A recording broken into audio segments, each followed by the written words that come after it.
I'm one of the OG game changers from the first year that they did it. And it has been a great experience for me, so good that I decided to come back and be a champion last year and decided to come back and be a champion again this year. So it's a wonderful experience. Truly just let yourself be engulfed in this. Your job can wait. It can wait. And take this time to invest in yourself so that you can be a better version of yourself when you go back to the office or when you go back and you're being CEO of you if you're an entrepreneur. I am a senior director doing digital strategy and social media for a nonprofit called Moms Rising. And I came into Game Changers as on the entrepreneurial leg of it. Came back as a champion on the corporate side of it because I fully understand that I am CEO of me everywhere I go. Even internally in a company, I'm still CEO of me. Because when a company has to make changes, it's business. So what do you do as the CEO of you? And you got some great advice from the executive panel when they shared that information with you. And one of the resources that I really want to encourage you to use is the resource of the coaches that you will have access to. Please use this resource. There are people who never experience working with an executive coach. Do not let this pass you by. Don't be so busy that you don't schedule your sessions with them. It is important. These women are amazing. I had the honor of being a champion for Sarah last year. I'm telling you, do not let this opportunity pass you by. It could be the one thing that you've been looking for to help shift you in your career. So I'm gonna stop talking because I want to give Sarah and Barbara an opportunity to introduce themselves. So Sarah, if you will please share a little bit about yourself and also talk to them a little bit about your coaching, how you got into it. So, thank you. I'm really happy to be up here with both of you. And I'm so happy that you all are here too. You're gonna love your cohort groups and you're gonna love all the content here. It's amazing. Yes! Yeah, that's my table over there. We can do some competitions against other tables later. She already got her cohort over there cheering for her. Oh, I did. Yesterday I sent an email saying, get ready, Lucky 13, because we are going to rock this. My career, actually, I have a master's in clinical counseling from Xavier University. Go Muskies. And I quickly realized that I did not want to do therapy. And so I ended up working for juvenile court in corrections, and I worked with the kids who came in who were suicidal or who had mental health issues. And it was a really rewarding sort of first job after that. At juvenile court, they had 3 completed suicides in the 80s, and the superintendent said, I will never call another parent again with that news. And so our program was new, it was innovative, and it was exciting. That superintendent was a great mentor of mine, and I had gotten a little stagnant in the role, and he said, why don't you apply for a our training and development manager. I did that, loved it, felt like I was getting a little stagnant again. And then I went and worked for what is now UC Health. It was the Health Alliance. And I worked with hospital, different departments in all of our hospitals, and I did coaching there, leadership development. And that was the first place where they said, we're going to send you to get 2 certifications in coaching. And it was great. We're going to talk in a minute about the difference between therapy and coaching. And really coaching was brought me joy. It was what my strengths, what I was built to do, which somebody said earlier. I had a couple gigs where I opened a blow-dry bar in Kenwood. Jackie back there helped me with that, with our marketing. It was a bomb, ladies, okay? I spent a lot of money, but I learned so much. And so I did that for a couple years. All the while, I was still doing my training and development consulting and coaching. Ironically, I made more money one year doing that part-time while I was feeding this money pit of blown. But the universe provides, right? So after that, I was like, I think I want a regular paycheck. And I got recruited by Health Carousel. We are a medical staffing company. We are the #1 international staffing company, actually, in the country, which is pretty amazing. That happened last week. And I lead people and culture there. But when I got hired there, I was like, listen, I want to come and work here, but I'm an entrepreneur still. And so I want to be able to do coaching outside of here. And they were like, fine, as long as it's not one of our competitors. I said, don't you worry about that. And I've been there 6 years. And I think it was, I forget who up here mentioned it, that, you know, she had different jobs in different areas and how that helped her. Was that Jen? Yeah, that was kind of me at Health Carousel. I started in HR, I moved to account management, I started sales enablement, and now I'm leading people and culture. So it really has helped me in my career. I never said no to anything. I never said no. So that's a little bit about me. Okay, Barbara. All right, thank you. Hi, can you all hear me? Yes. So, what to say about my background? I think one of the things that we have in common is I started my career in social work and worked at a residential center for kids who were actually custody of the county. And some of them liked to run away, and I got the shit beat out of me while they ran. And I decided really quickly, I don't like direct service, I'm gonna do administration. So, true story. So then I went to and got my master's in health planning at University of Cincinnati. So then I really did a lot of work in the mental health field. This was back in the 80s. I've been working in nonprofits for over 40 years, and yes, that number is real. It's terrifying, but it's real. So did a lot of work in mental health and really enjoyed that work in a variety of capacities. Administrative work at first, and then I moved into program development, and then began doing grant writing and that kind of thing. I was a single parent, and I'd been asked at a few occasions, was I interested in a CEO role? And I wasn't, because I was a single mom of 2 kids and didn't have the bandwidth to do that level of a job. But once my kids got into high school, I was asked by a recruiter, would I be interested in applying for the CEO job of the Arthritis Foundation. And I have a family history of arthritis. My mother suffered terribly from it. And the foundation office was a 10-minute walk from my house and 10-minute walk from the high school. So I ended up in that job and did that for 8 years. And then we regionalized. So we were a chapter and became a region. And so we were a 6-state region at that point. And I didn't want to be the CEO there anymore. But I stayed, and we created a job for me called Chief Mission Officer, which I loved. And so we did a lot of work with kids who have arthritis and a lot of other really cool things that we did. But I was getting a little bored, and I was doing a lot of volunteer work in the area of diversity and inclusion, and really enjoyed that. And some of my best friends and family members were saying, you know, you really need to figure out how to make that your day job. So I sort of put it out in the universe and started thinking about it and looked at the YWCA of Greater Cincinnati and thought, I think that's the CEO job I want, because their mission was to empower women and eliminate racism and promote peace, justice, freedom for all. So I thought I could really get behind that mission. And so like Tim, 13 interviews later, I got the job at the YWCA and loved doing that for 7 years. And then it was time to do something else. I sort of get a 6 or 7 year itch. So I left that job. I had some health issues and some other things I was dealing with. And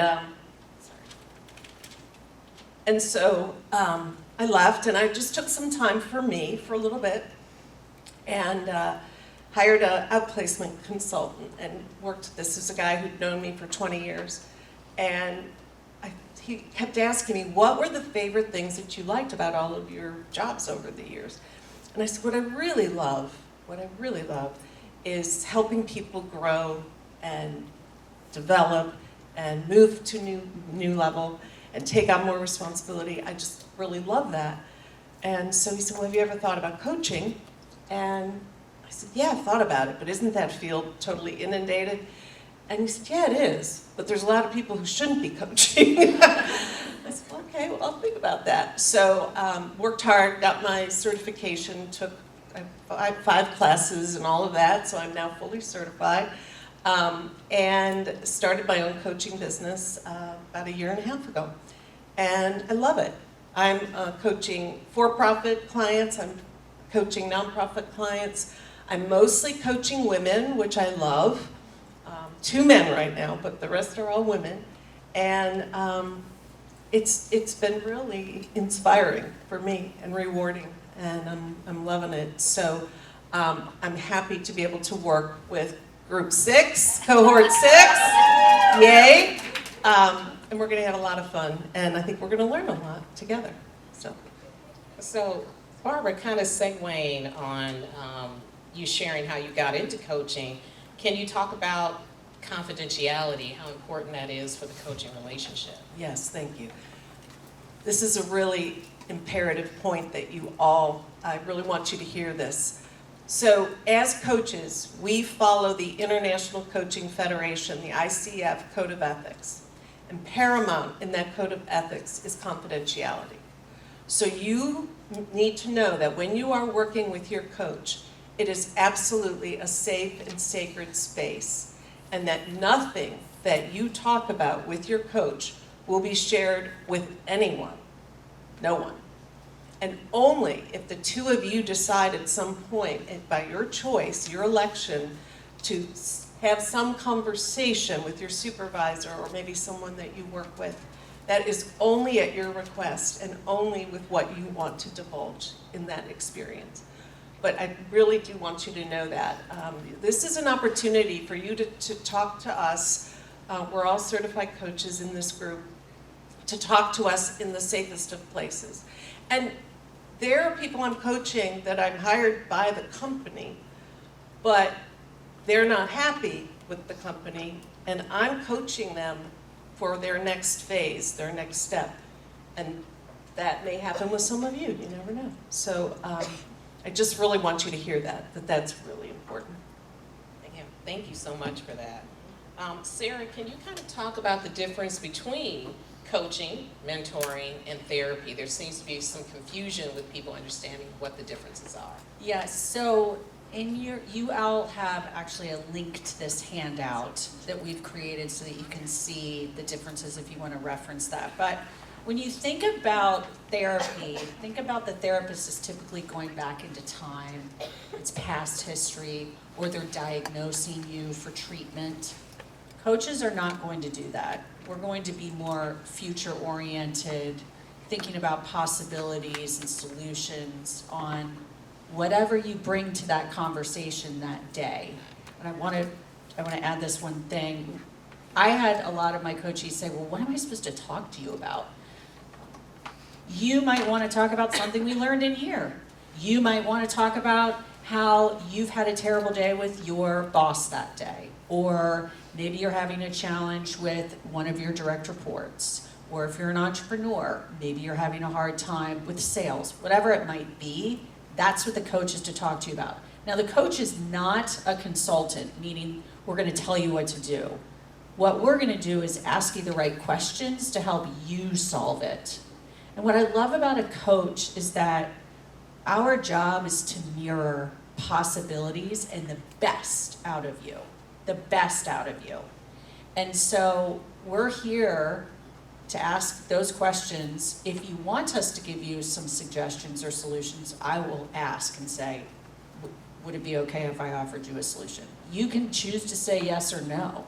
But it's really about your performance. I liked earlier they were talking about purpose and your why.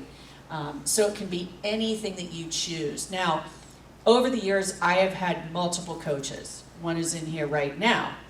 And at different times with different coaches, it's different topics. So know that you can ebb and flow when you want. Now I have a coach for a coach, right? She's helping me with that. So it's whatever you choose, but be intentional. Be intentional around it and use it, because you've got a lot of incredible knowledge in this with your coach. Did I miss anything with that? No, I think I just wanted to underscore the consulting role, that it is not consulting. We are not subject matter experts. We are not, and we're not meant to be. And it's really, and Sarah and I talked about this, we have the same approach to this, that there are times when it comes up where, oh, I've had 20 of those experiences in my life. I do have some advice here.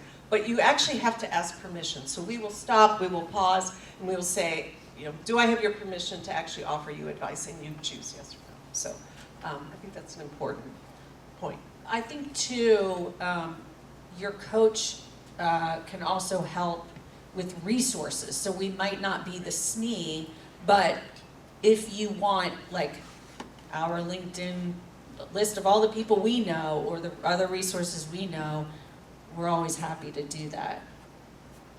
Okay. And SME, for anybody who's like, what is a SME? Subject matter expert. Yeah.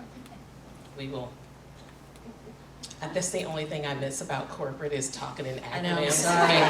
It's like, we're going to get that CRT over there to the SME, by ETA, EOD. You heard? And people are like, yeah, that's low-hanging fruit. It's like, yeah. It's like, it's great. Okay, thanks for that. We love it. I saw half the people were like, oh yeah, I know. And then I saw the, it's a SME. So yeah, subject matter. That's I good. used it at my job, and they about lost their mind at a nonprofit. And they were like, somebody was like, what is a SME? I said, I am so sorry.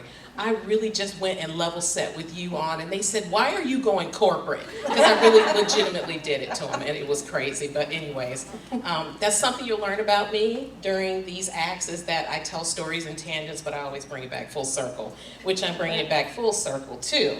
Barbara, if you would kind of share some of the experiences that you had, or examples of the coaching that you had. You don't have to name people, obviously, but what were some of the types of relationships that you had with people that you were coaching before? So as I think about the last year or so, I'll give you some examples. So probably some of you have read the book, Crucial Conversations. It's an excellent book. If you haven't read it, I meant to bring it and show it to you. But what we all do, all of us do, and some more frequently than others, is we know we have to have a very difficult and frank conversation with someone, but we avoid it. And then what happens is we get these scripts that develop in our heads. We're having this conflict, and we create all these ideas of, oh, they meant that, or they were trying to do this, or things that may not be true at all. And so with this book, and what some of my coaching is around, is to get people to have those crucial conversations sooner rather than later. Because the more that you procrastinate, put it off, it just builds and gets worse in your head. And in my experience, 9 out of 10 times, once you sit down and you have that empathic but direct conversation, not adversarial, not confrontational, when you have those conversations, then you can come to a solution or an outcome or some way to solve whatever the conflict has been. So that's a frequent area, in my coaching at least. I've been privileged to have quite a few young women who are moving into their next level. So from director to vice president, or you get the idea. And maybe they're managing people for the first time in their career. They've never had direct reports before. So we can really talk about that and do some planning around that. But again, and Sarah said it, but I want to reinforce, the goal for every session is up to you. You set what you want to work on for that particular period of time. And our job is to help you find a path to get there. So another topic that's frequent for me is leadership. And some people they've learned how to manage, but they're in a new position where they really want to provide some leadership. And so I think it's really important, and a couple of the panel members from our last panel referenced this, but I think it's absolutely critical to build trust. If you have a new team and you're building trust, that you are authentic, that you're transparent, and that you do show vulnerability. I think it was Jen who said that.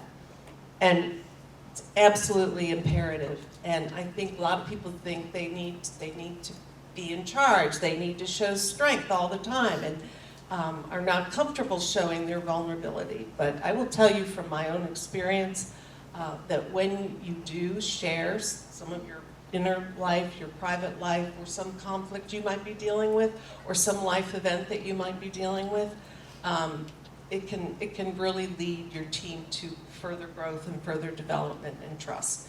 And that's so essential. Another area that is important to me, and so a lot of my personal values guide my coaching. I think it's important to be a servant leader. And along with that, shared leadership. So, in one of my past positions, I went into a role that was very hierarchical.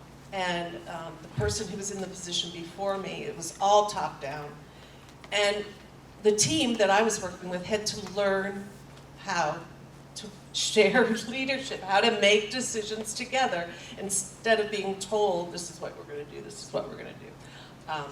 And it was powerful, but it took time. And so I find that also with my coaching, that's something that people really, really want to work on. And what does it mean to be a servant leader? And what does it mean to share leadership?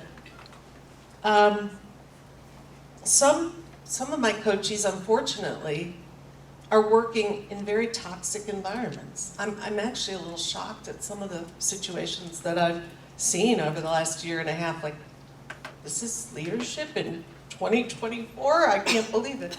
And so, as I said earlier, so there might be instances where someone wants to leave that organization, leave that company.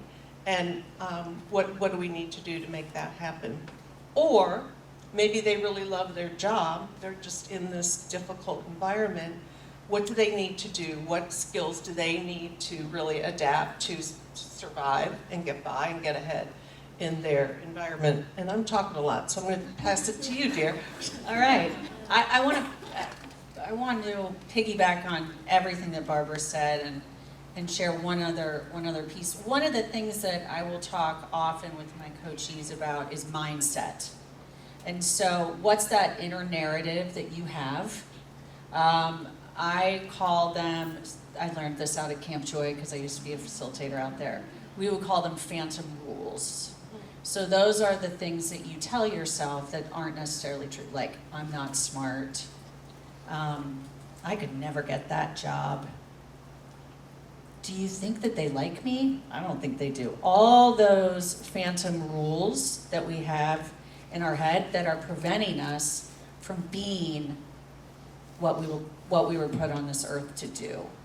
And so thinking bigger, broader possibility, but going back to that mindset and being committed to that mindset shift, because it takes practice. It's not just, oh, I'm going to change that mindset. No, it's defining it, it's reframing it, and then it's reinforcing the reframe.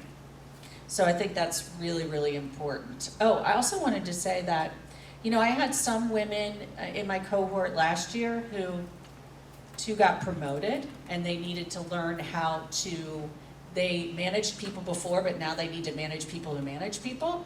I had someone who was interested in just staying in her role because she got pregnant during this, and she was like, I just really need to and reprioritize some things because that new baby changed that priority. So that's what your coach is here to help you with.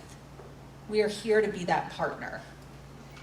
Yeah, and I think that's to the point that was made, I think, again, Jen made this, that sometimes you need to hit the pause button. And whether it's having children or your kids are dealing with some challenges or you're having difficulty with your spouse, whatever, that you just need to say, I don't need to aspire to the next level at this point in my career. I'm gonna just hang out here and coast a little bit, and that's okay. There are times in your life, and as they said earlier, those are sometimes some really great learning experiences and learning moments, because you're pausing, you're taking more in, you're not striving and moving ahead, and there can be some powerful moments in that.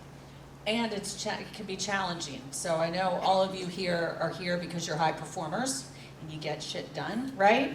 But there is a time where we do need to hit pause and breathe and enjoy, right? So if that's what you need from your coach to reinforce that, you ask for that. Yes.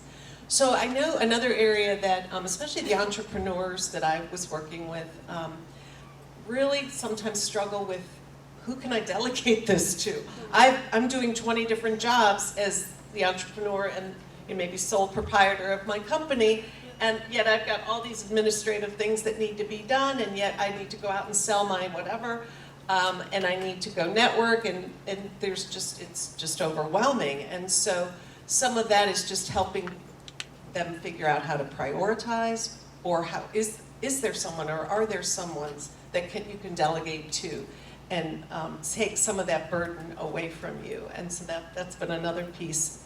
Another big topic that somewhat gets overused, but it's real, is executive presence. And some people are not getting ahead because they lack this, and they may never even be told that by their supervisor. But it may be something that leaders in the organization are talking about with them. And there's lots of examples of this, and some people misinterpret executive presence terribly. Emily, coach over there, raise your hand, sent me an article the other day about executive presence, and it was probably one of the best ones I've seen in terms of what it really is. So I think we're going to be sending that out to people. And unfortunately, how you look or how you present yourself does matter. And I'm sorry to say that, but it's real. And people will build their impression of you pretty quickly. I used to know the numbers around that, but so that's another area that some people want to work on and feel like that's something that's holding them back. Good article too, because it showed the shift in what people now consider to be the top things for executive presence, and how it's changed, and for people coming from an entrepreneurial standpoint, that still matters. You are the executive for your company, and so how you present yourself, and it isn't about looks. That was the interesting part, is that used to be the big thing, it was typically a man, it was typically a white man, he typically had a certain type of look. No. Is that how they look? Sarah. No, Sarah. Had that look, he was commanding, and he walks in the room, and you're like, ooh, Steve. So it's different now. It's different. It's truly, how do people make you feel? Think about the people who are leaders around you. How do they make you feel? How do you make people feel? But also what it says is authenticity has grown in importance, and it's really critical. So that's a word. You got to show up as your real self. Like, I was sort of shocked to hear Monica talking about she has 10 different versions of her. That doesn't work anymore. Maybe it worked at one time, and I'm not sure, but authenticity is critical. Yeah. It'll break down barriers too. If somebody's got a natural wall, it'll kind of help bring it down. And from a game changer perspective, set that expectation with your coach when you start your session. It's not unusual for the first session to be like, okay, I don't know what I want to talk about with them. Start taking notes today. Yeah. Keep a running tab. All of y'all carrying a computer in your hand, start a note. And just write every little thing down, so if you get to that point of, well, I don't know what I want to talk with them about, you've got something that you can reference that you might want to talk about that would be really helpful for you. And I want to segue back to kind of, if you guys can kind of set the expectation, of like how many coaching sessions do they typically have with you guys? What's the timing that you Yes. try to set up? So you will have 4 coaching sessions, a minimum of 4. Thank you, Barbara. A minimum of 4 coaching sessions, and they typically happen on the months where we're not meeting in person. Now, last year I had some people that like missed, so we did 2 in a month, or we did 1 the month where we all met. So your coaches will reach out to you, however they do that. You'll schedule with them. I like to have mine scheduled out just because my calendars is a little bit tighter, but they'll have their preferences around that. Now, I do want to say something, and this is for all these entrepreneurs out here, because I was one. My group last year, my entrepreneurs did not do as much coaching as my women from corporate group. And I don't know if that was just my group, but I have a feeling that they got really busy and so they deprioritized it. Do not deprioritize it. It is so, so important. It's like the oxygen mask. You gotta put it on yourself first before you can help anybody else. So give yourself that time. Did you experience that, or was that just me? Yeah, I did not. Oh, well, okay. But that's okay. But what I also want to say is, and this is just speaking for myself, I won't speak for other coaches, but I really find value in coming to your place of work. Now, if you're just working from home these days, I don't necessarily need to go to your home, but your work environment and meeting you there, at least the first couple times we meet, I think I learn a lot about a person and what their experience is. Interesting. Yeah, I don't do that. Coaches around the room, raise your hand, coaches, if you do that. Maybe 1. Okay. So we'll have a mix. We'll So have a I mix. guess I'm There's no adding right or wrong. value that Sarah doesn't have. For real. No, we'll be doing a lovely Zoom or Teams call. Yes. Okay? Hope that's okay. If you do want to meet in person, we'll talk about it and negotiate it. I'm just kidding. All right. Listen, you already negotiated. Who can negotiate this? Yeah, or if you want to move to Barbara's group. Patrice, don't say that. And having been an entrepreneur who deprioritized my coaching calls, I appreciated the coach that I had for my first year. She actually flew into town for us. I remember this. And I think I had 3 coaching sessions with her. I didn't do my first one. I regret that because there was a part of me that, and it's that damn voice, I don't need this. I know what I'm doing. I'm too busy. I'm good. You lying to yourself. You lying to yourself. You lying to yourself. And go to the first one just to get to know your coach a little more intimately than you'll get to know them here in these sessions. And again, this is a built-in advocate for you. So really take advantage of these sessions, especially if you have always said, I can't afford a coach. You have no excuse now. You literally have no excuse. You can't afford a coach, it's your opportunity to try it out. If there's something you've always been wanting, this is it. If you have questions as an entrepreneur, and I'm speaking to y'all because I know what it feels like to sit here and say, I'm not corporate, I don't have that, I never will, I'm never gonna do it. You already are. You are the business that a lot of these people trying to get into. If you own a shop, Kroger trying to get up in there. If you sell a certain type of thing, you trying to get up in Kroger. Y'all, you access the people are here. They are literally right here. Tell them who you are. Tell them what you want to do. And if you are in corporate and you thinking about making a change, you're tired of the grind. I have been there. That's why I'm not in corporate right now. And I always say I'm never going back. Now I'm in a nonprofit and I say I'm never going back. Then it's like I'm going to work for myself. This is too damn hard. You're going to always be shifting something somewhere. I have been exactly where all of you are sitting at some point in my life. So if you are sitting here with your coworkers, your coach is the person that you can talk to intimately about the things that are challenging you that you don't want to share because your people are working here and you don't really trust them not to go back and tell your manager that you're really not trying to leave or that you're pregnant and that you think it's going to jeopardize your job. I've been through this for 3 years now, and these are the stories that I've heard. This is real for us. those who are of childbearing age, or you're thinking about it, or you're helping families and stuff out, I'm telling you, this is for you. Witness. Witness. You want to grow to be a better person? This is it. These women here are giving their time. Use it. Use it. Now open it up. Are there any questions that anybody has for the coaches? Also, for coaches and champions, if you would like to offer up some advice or something you would like everybody to hear, this is the forum for it. And I'm going to give up my microphone. Oh, there's another one. Listen, can we have hands for the audio guy? Seriously. Nobody ever thanks the audio people. Thank you. Birthday yesterday.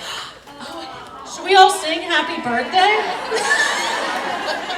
She's like, stop it, I am behind the scenes. Any questions that you have? This is it.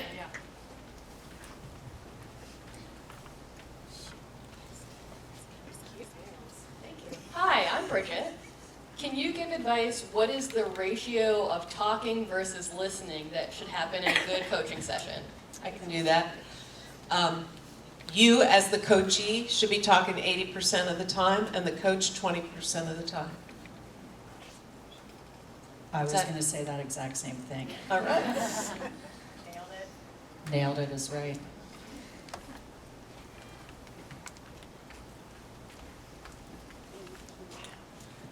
So you mentioned how you're an entrepreneur, but you went back to corporate and you're like, hey, I'm still an entrepreneur, but I still want to be here. So I'm kind of in that position. So I'm an entrepreneur trying to re-enter the corporate field. I haven't clocked in since 2019. So trying to re-enter the corporate field just to, I've never been there. So what was your script to say, hey, I'm still locked in here in a corporate mindset, but I still have a business that's still my baby and that I want to cater to, but I don't want you to feel like that's going to take away from what I want to do here. So, when you say script, are you talking when you go and interview? The interview, your resume, Resume, interview. everything, yeah. Coming from the hiring side, so the company side, I want to know, corporate side, I want to know that you're dedicated to our purpose, our mission, and getting the job done. But I also recognize that people have side hustles, and it's things that they love and hobbies, and it's more of a gig economy than it was before, and for companies to expect that they're only going to work for me is sort of silly. So I would focus on what are the skills and strengths that you learned from doing your own business, because so many of them are transferable. And one of them is resilience. Like, companies are looking for people who have a growth mindset and who are resilient. And entrepreneurs are those people. They don't give up. They're always looking for solutions. So the growth mindset and resiliency piece is insanely valuable. So I'd focus on that, and we could talk offline, or your coach or people at your table. I can give you some more good tips on that. Great question. Thank you. Yeah. I have a question, and this is for the coaches as well as for the benefit of the coaches and consultants in the room. So can you talk to us a little bit about your aftercare process? So after you've gone through a coaching session, how should the coachee expect to feel? How can the coach recharge their batteries, refill their cup before the next session? The coachee, I hope, if it's been a good session, should feel highly motivated. And a coach checks in on that level of motivation as they have identified their goals or objectives for the next 4 weeks or whatever that might be. A good coach also finds out how committed are you to doing that and making that happen. So again, the coachee should feel committed. For me, after a coaching session, if it's a good coaching session, I feel inspired, and it kind of feeds me a little bit, because as I said earlier, it's such rewarding work, and especially when you go back the next time and see that they've actually accomplished what they set out to do.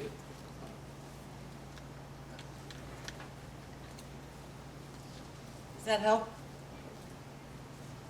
Hi, I'm Cindy. You guys talked a little bit about the entrepreneurial and like how you said that you kind of didn't hear back from a few of them or the coaching sessions. Can you talk a little bit about like how long a coaching session is and like the work in between? Like how much time commitment are we expected to kind of make sure we're keeping ourselves open to accomplishing the things that you'd like for us to do? Okay, so first of all, we're not going to assign you homework to work on. So it's, you decide what you're going to want to work on. I go 60 minutes, 60 minutes, 60 minutes, 60 minutes, yes. I've had some coaching clients who will say, I want to go for 45 minutes because I'm going to go deep and I'm going to go deep fast. And actually, I'm one of those people with my coach. I do 45. But that's up to you. Like, I drive it. You'll drive it. What was the other? Did I hit all that? Okay, thanks, Cindy.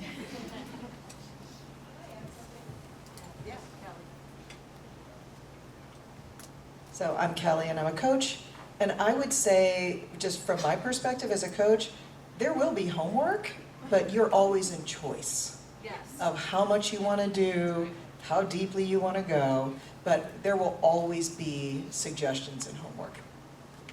Thank you, Kelly. That Do was the a good work. add. Yeah, Do the work. right. But you're guiding it. And your coach is not going to harass you about, well, you said you're going to do this. It really, you really do have to step up and do the work for yourself. They're not going to do it for you. But don't be mad if they're like, hey, so that thing you said, how you doing with it? Oh, I haven't started. They're not going to harass you about it. This is also you empowering yourself and taking charge. I was going to say the same thing. I will also say you might not feel totally motivated after a coaching session. Sometimes they are hard. Like sometimes they actually push you to take a little deeper look at yourself, and those aren't always easy. So I just wanted to put that out there that if you don't leave feeling like, yeah, I'm ready to go, and you're like, ugh, I got to think about this a little bit more, nothing has gone wrong. That's actually like a part of the process. So I just wanted to give that heads up. Good. I know, I'm just gonna sit over here. I'm so glad you said that, Rachel, because that was a thought that crossed my mind, is sometimes these sessions do go so deep that you do, as the coachee, need some time to recover, regroup, and also a lot of the magic happens in between the sessions. Yeah, that's good. And so you may take a breath or whatnot, but I'm glad you said it because I actually had another thought, and I really wanted to double back on the question this young lady asked here to Sarah. Coming back to what I believe it was Monica said earlier, experiences matter. And I just want to repeat that, experiences matter. Meaning, like you said, and I just want to echo, the work that you're doing outside of your corporate work really does contribute back to the work that you're doing inside and what you can bring in. As someone who taught yoga on the side of her corporate job for 5 years, I cannot tell you how much that yoga teaching experience and starting my own small business literally translated to how I was leading my team and interacting with others and cross-functional engagement. And so bring the experiences and the learnings that you have to offer to the table because it's value, it's your currency. And so is everything that you're doing in here. These experiences, these stories, these insights, bring them back to whatever it is that you do every day or wherever you're trying to go. That's good. That's great. What they all said. We've got time to squeeze in one more if there is one more. If not, oh, there is. Brandis. I'm Brandis, and I was a game changer last year, and I'm thrilled to be back as a champion. The one thing that I would say about going into your coaching sessions is have some ideas of things to talk about, whether they're broad about your career or some situational areas that you would love to get coaching on. You may get to all of them, you may not, but it at least gives you a roadmap on what to talk about so that you don't show up and are like, hey, I'm ready to get coached. Because if the ratio is you talking 80% of the time and the coach coaching 20% of the time, they can't do that if you don't come prepared. And so that did take me a little bit of time to get used to, but then when I did, one example that stands out is a situational one, and I shared, what happened and how I reacted and what it made me feel like and, you know, all of that kind of stuff. She coached me, and then I got to go put it into practice, and I got to come back to the next coaching session and be like, that went so much better, thank you. And then we could build on that for the next one. So that would be my only advice for you as